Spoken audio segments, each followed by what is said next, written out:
guys! Welcome back to my channel. And for today's vlog, balak namin pumunta ng Gilmore dahil kagabi mag-start na kasi dapat mag-start na yung online class ng dalawang bata. And yung isa gumagamit ng desktop and yung isa pinagamit ko sana ito sa kanya. Ngayon, nung bubuksan niya na, ang nangyari ay hindi na siya gumana. Hindi ko alam kung dahil ba sa baterya or dahil do sa charger. Kasi yung battery niya, yung ganito. Yan, hindi ko alam kung ito yung may sira or itong charger niya. Ang charger niya yung ganito. Yan. Ito, tapos ito. Yan. Alam kung ito ba yung may sira o yung charger. Kasi parehas siyang hindi gumagana, hindi na siya mabuksan. Ngayon, dadalhin namin to sa sa Gilmore. Maghahanap kami ng pagawaan doon kung magagawa pa siya. Pero feeling ko magagawa naman siya kasi before ginagamit ko to sa work tsaka sa school nung isa ko pang anak. Ngayon, para mas maganda, kasi syempre pag pupunta ka sa Gilmore, naghahanap sila ng sample. Kaya dapat dala mo mismo yung unit, tsaka dala mo yung mga accessories niya. Tsaka pag bibili ka pala ng accessories and charger ng laptop or kahit naman cellphone o kaya yung kahit anong electrical unit, kailangan may dala kang sample. Kahit naman anong bagay na bibili mo, dapat may sample dahil yung specs niya yung tinitingnan. Tapos ito naman yung wattage niya. Ngayon, dali natin to parehas, pati yung etong unit. Ano to Acer Aspire 1. Ganito yung unit na hahanapin natin. Tapos, syempre sa Gilmore, marami dong hindi siya computer shop. Computer center, tapos marami siyang bilihan ng mga desktop, bilihan ng laptop. Ngayon, tingnan din natin kung magkano ang updated price ng laptop at desktop na makikita natin doon. Na lang tayo doon. Yan, nandito na tayo sa loob ng Gilmore IT Center dito sa Gilmore, Quezon City. Ayan pala yung mga graphic card, processor, yan yung mga nasa loob ng system. Tapos naman, dito sa salamin nila, yan yung mga specs ng mga kanilang package. Screenshot nyo na lang, tapos zoom nyo para makita nyo yung mga specs ng mga package nila. Yung mga shop pala dito sa Gilmore, nakaganyan yung mga presyo nila tsaka yung mga items para hindi na magtatanong sa mga sales lady. Kasi syempre less contact para sa protocol dito. Tsaka pala yung mga naghahanap ng desktop. Desktop pala yung yung mga naka-package dito sa listahan. Tapos ang dito ay processor niya Intel. Tapos meron din ditong Ryzen. I-check mo na lang kung ano yung gusto mong package dyan. Merong system lang, tapos merong full package. Pag sinabing full package, may monitor at accessories na kasama. Tapos dito naman sa loob nila, yan, CPU case yan. Kung gusto mong mag-customize, 5.5 yung nasa harapan. Yung mga sumunod naman, 2.2. Depende sa kulay at klase. Tapos dito naman, yan, yung mga stocks nila ng mga accessories. Meron dyan na 4-in-1 na keyboard, mouse, headset, 650. Ito naman, chinek up na nila yung notebook ko. Yung charger, tsaka yung baterya, parehas sira. Kaya yan, nilalagay na yung bago na baterya para tinitingnan kung compatible ba yung baterya sa notebook. Tapos, habang naghihintay tayo doon sa notebook ko, ito, ikot muna tayo para ibigay ko sa inyo yung updated price ng mga laptop dito sa Gilmore IT Center. Yan yung presyuhan niya, 15, 14. Screenshot nyo na lang, tapos izoom nyo kung magkano yung gusto nyong price. Mahaba-habang video to kasi ikot talaga tayo dito sa Gilmore para may idea kayo kung magkano yung presyuhan. Kasi ako rin, syempre, titingin din ako para kung if ever na hindi na magawa yung notebook ko, pwedeng bumili rin ako dito para malaman ko rin yung presyo na updated. Tapos guys, yung mga shop pala dito, tumatanggap rin sila ng GCash, ng ATM card, tsaka syempre ng cash. Tapos check nyo na lang yung presyo para sa installment tsaka sa cash payment nila. Kasi syempre pag cash may discount. Tsaka syempre guys, minsan pag cash meron silang mga previous dyan. And guys, tip nga pala, kung if ever na bibili ka ng desktop, canvas muna dito sa Gilmore. Kasi minsan, yung gusto mong brand, tsaka gusto mong style ng isang unit or ng isang desktop, isang laptop, minsan iba-iba yung presyo dito sa Gilmore. Maraming building dito na pwede kang pagtanungan kung anong gusto mo. Tapos, pwede rin maka-discount ka. Kasi nung bumili ako ng desktop, ganun yung ginawa ko, nag-canvas muna ako para alam ko kung saan yung pinakamura, tsaka yung maganda yung specs na makukuha ko.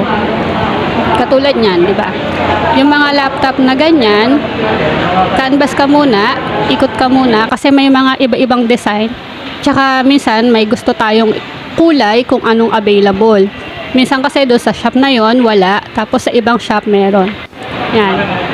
Ipapakita ko sa inyo yung mga available na dito para kahit papaano may idea kayo kung saan siya makikita. Dito to sa second floor ng IT Center. Ganyan siya.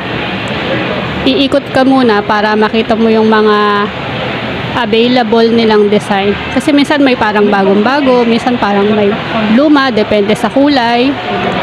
Meron din ditong iba-ibang kulay, tapos may mga updated.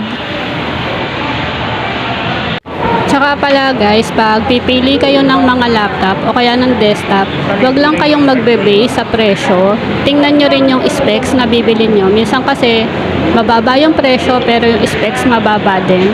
Tsaka tingnan nyo rin yung kung may SSD siya na kasama. Kasi iyon yung pinakamahal ngayon dito na pang-upgrade ng mga laptop tsaka ng laptop. Iyon sinasabi ng mga gumagawa. Kasi pag yung wala kang SSD, magiging late yung laptop mo. Yung situation dito sa Gilmore ngayon, marami-raming tao dahil bukas, pasukan na naman. Halos lahat may pasok na, maging public tsaka private. Kaya siguro maraming tao kahit maulan. Pero ayan yung mga nila, available na laptop dito.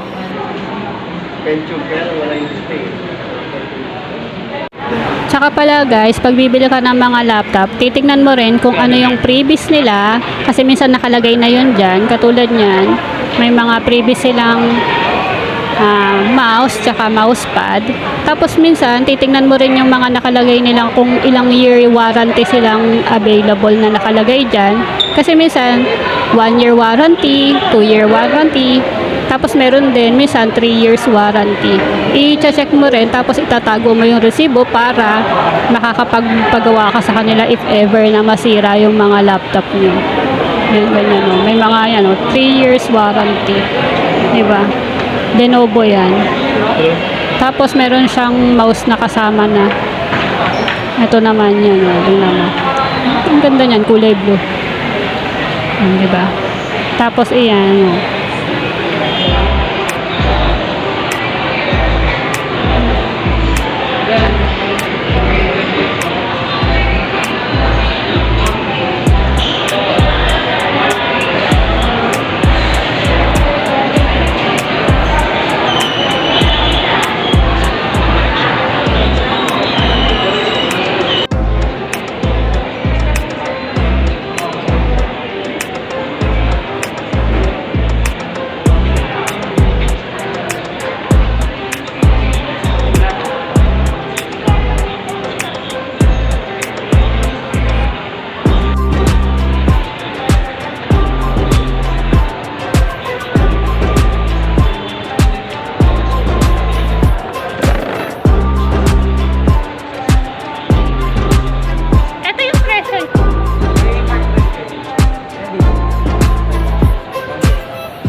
eto may nakita kong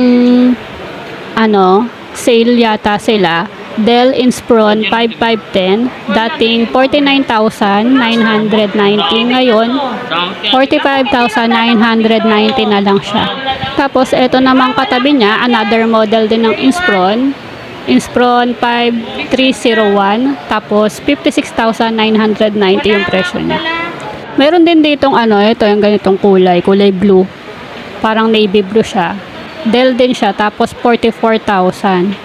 Itong isa naman, wala siyang price. Ayan. Ito pala.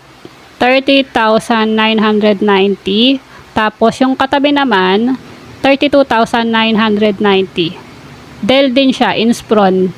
Iba-iba lang yung mga model niya.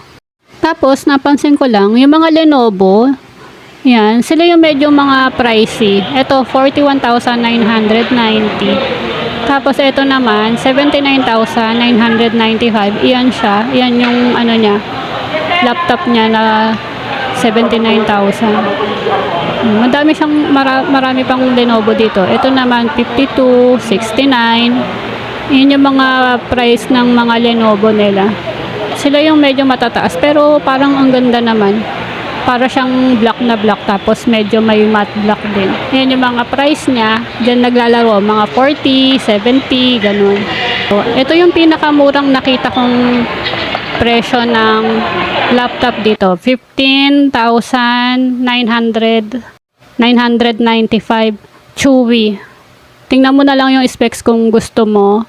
Yan yung mga presyo ng mga laptop na nakita ko dito nung umikot ako.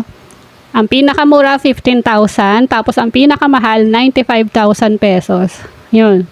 Ganon ang presyuhan. Pero minsan may makikita ka naman kung mga 30,000, 40,000, yan, kung may budget kang ganong kalaki, mas ayos siya kasi mas upgrade na. Tapos ito, tingnan mo, may 21,000 sila dito. Yan naman white. Ang ganda, no?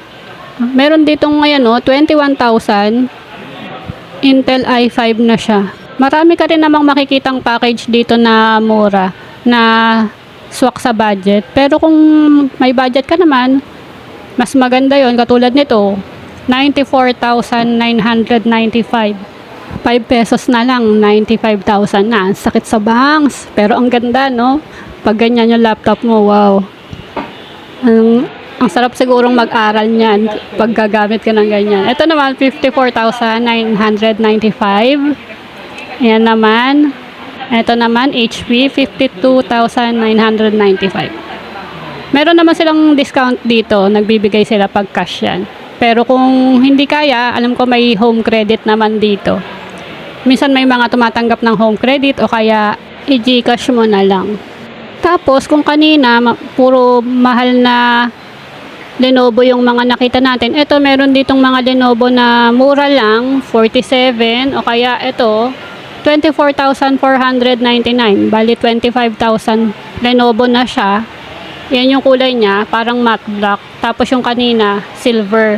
Tapos ito, silver din. Ang kanya namang brand ay Acer Aspire 5. Yung katulad ng notebook ko, pero siya yung laptop niya, yan. Acer din siya. Ganyan yung mga specs.